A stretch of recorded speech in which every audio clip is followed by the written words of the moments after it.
3, 2, 1.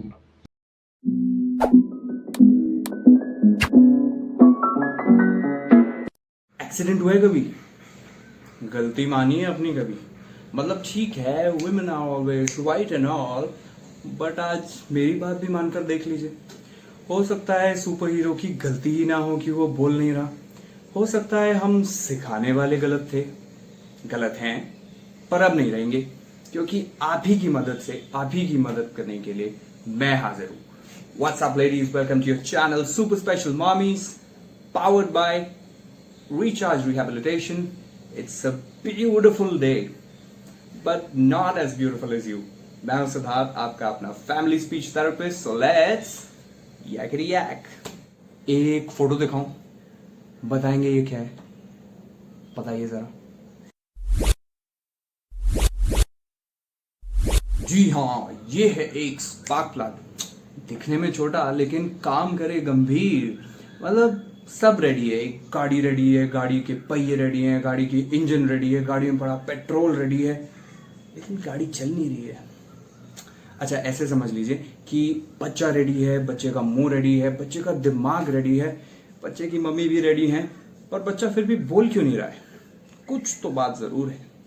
गाड़ी में हम लोग ये स्पार्क प्लग इसलिए यूज करते हैं ताकि हम इंजन को स्टार्ट कर पाएं, और फिर आप एक्सेलरेटर दबाएंगे और अपनी मंजिल तक पहुंच जाएंगे। बस यही काम हमारे स्पार्क प्लग टू स्पीच की सीरीज में हम डिस्कस करने वाले हैं कि हम कैसे अपने बच्चे को बोलना शुरू करवा पाएंगे। सीरीज, हाँ, मतलब जब भी हंसते हंसते 10 मिनट में कुछ सीखने का मन हो तो आ जाइएगा अपने चैनल पर। तो स्पार्क प्लग का काम थोड़ा अंग्रेजी एवं टेक्निकल लैंग्वेज में समझें तो it creates an artificial bolt of lightning within the combustion chamber of the engine. The electrical energy transmits is extremely high in order to create a spark and to light the fire within the controlled chaos of the combustion chamber. क्या बताएं अब?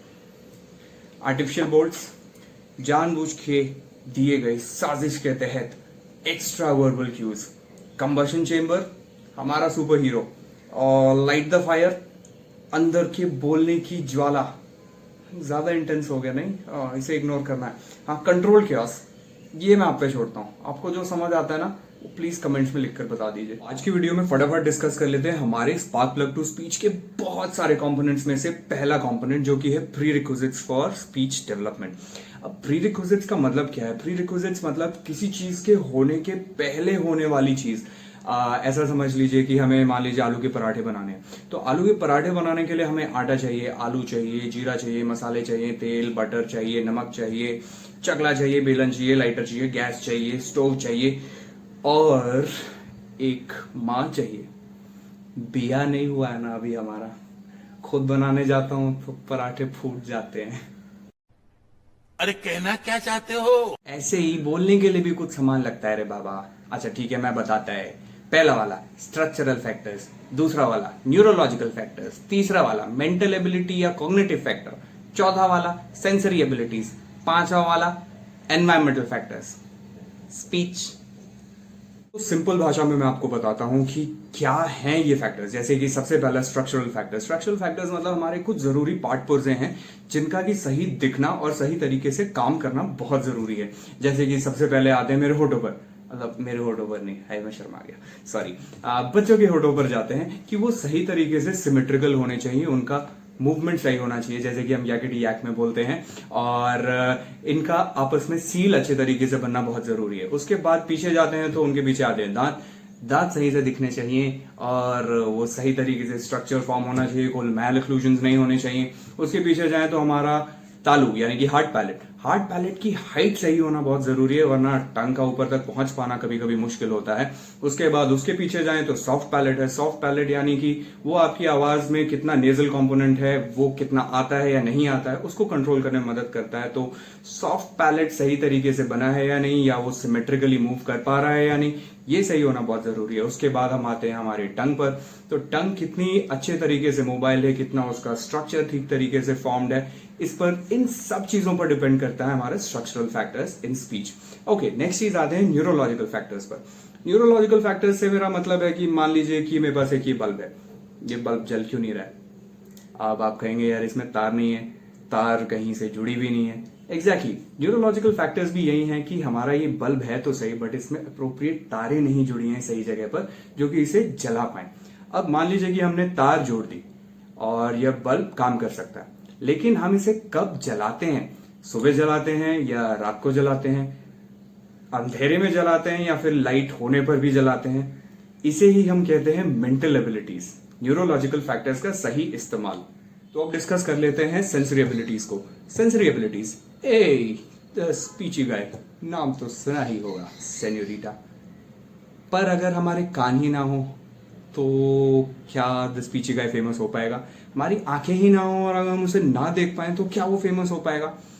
तो अगली बार कोई बोले कि मैं तो अपने काम की वजह से फेमस हूं, तो आप बोलेगा ना ना ना ना ना, तुम हमारे सेंसेस की वजह से फेमस हो। हम तुम्हें देखते हैं, हम तुम्हें सुनते हैं, इसलिए तुम फेमस हो। मजाक थोड़ी कर रहा हूं। बचपन में असेंबली में मेरे को स्कूल में खड़े होकर एक प्रेयर सिखाते थे, मैंने उसी से सीखा है। दूसरों की जय से पहले खुद की जय करे। Live example. इसलिए जरूरी है क्योंकि जो आप सुनेंगे वो आप बोलेंगे, जो आप देखेंगे वो आप सीखेंगे, जो आप चखेंगे वही आप मम्मी से बोलेंगे दोबारा बनाने के लिए, जो आप सूंघेंगे वही आपको याद रहेगा कि पिछली पार्टी में अरोड़ा जी कितने अच्छे स्मेल कर रहे थे, क्या डियो था उनका। या फिर आप किसी के हस्बैंड से हैंडशेक करेंगे तो आपको पता चल जाएगा कि हाँ ये लॉकडाउन में घर में कपड़े और बर्तन धो रहे हैं या नहीं। इन शॉर्ट हमारे सेंसेस हमें बहुत सारी इंफॉर्मेशन डिराइव करने में मदद करते हैं and communication is all about information. अब चलिए मान लेते हैं कि सब कुछ बिल्कुल परफेक्ट है, गाड़ी एकदम तैयार है, टैंक फुल कर रखा है आपने, आप गाड़ी में बैठ गए हैं, पहिए ठीक है, इंजन ठीक है, स्पार्क प्लग भी अब आप लगा ही रहे हैं। लेकिन एक छोटी सी प्रॉब्लम है, आपकी ये जो गाड़ी है ना, और आप जो हैं, आप उत्तर प्रदेश की तंग गलियों में हैं जहां पर की गड्ढों में थोड़ी सी सड़क है, यानी कि गाड़ी चलाने के लिए एनवायरनमेंट बिल्कुल भी अनुकूल नहीं है। तो बताइए आप क्या करेंगे? गाड़ी चलाएंगे? मजा आएगा गाड़ी चलाने में? नहीं ना। तो आप क्या करेंगे? या तो घर बैठेंगे, वैसे ही कोविड है, या फिर आप गाड़ी किसी और से चलवा लेंगे। कंपेयर करके देख लेते हैं। मतलब सब कुछ ठीक है, लेकिन आसपास मेरे बोलने वाले लोग इस तरीके का एनवायरनमेंट नहीं रख रहे हैं कि मैं उस एनवायरनमेंट में से कुछ सीख सकूं या उनके कॉन्वर्सेशन में पार्ट ले सकूं। तो मैं क्या करूंगा? मैं या तो बिल्कुल चुप रहूंगा, या मैं समहाउ उनसे अपना काम करवा लूंगा, या फिर इशारों से अपनी बात कन्वे करूंगा। इससे पहले कि उत्तर प्रदेश सरकार मुझे कुछ कहे, मैं माफी मांग लेता हूँ। यूपी पहले से बहुत तरक्की पर है और आगे भी रहेगा। तो इसी सबको कहते हैं एनवायरमेंटल फैक्टर्स। एनवायरमेंटल फैक्टर्स यानी कि हमारे आसपास एनवायरमेंट इस तरीके का होना चाहिए कि जिसमें हम किसी भी इंफॉर्मेशन को आराम से ले सकें और उससे कुछ सीख सकें। और इसी फैक्टर को हम सबसे ज्यादा टैकल करने वाले हैं हमारे स्पार्क प्लग टू स्पीच की इस सीरीज में। आज के लिए इस वीडियो में इतना ही। मिलते हैं स्पार्क प्लग टू स्पीच की अगली वीडियो में, जिसमें कि हम डिस्कस करेंगे self talk, parallel talk and expansion, जो कि हम पहले भी डिस्कस कर चुके हैं। आप चाहें तो उसका रिवीजन ले सकते हैं प्रीवियस वीडियो से, लिंक मैं डिस्क्रिप्शन में डाल दूंगा।